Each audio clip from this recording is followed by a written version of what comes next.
ব্রাহ্মণবাড়িয়ার বিজয়নগরে কাদামাখা বেহাল সড়কে সিমেন্ট বোঝাই একটি লরি আটকে সৃষ্টি হয় দীর্ঘ ৭ ঘণ্টার তীব্র যানজট।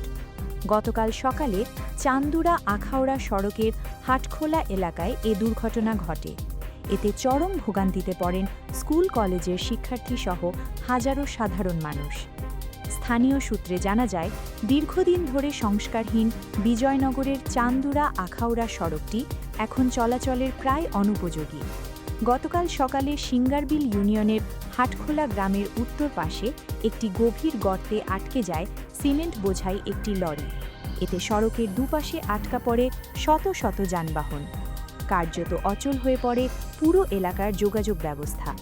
স্কুল কলেজগামী কোমলমতি শিক্ষার্থী, কর্মজীবী মানুষ এবং আশঙ্কাজনক অবস্থায় অ্যাম্বুলেন্সে থাকা রোগীরা পড়েন চরম দুর্ভোগে।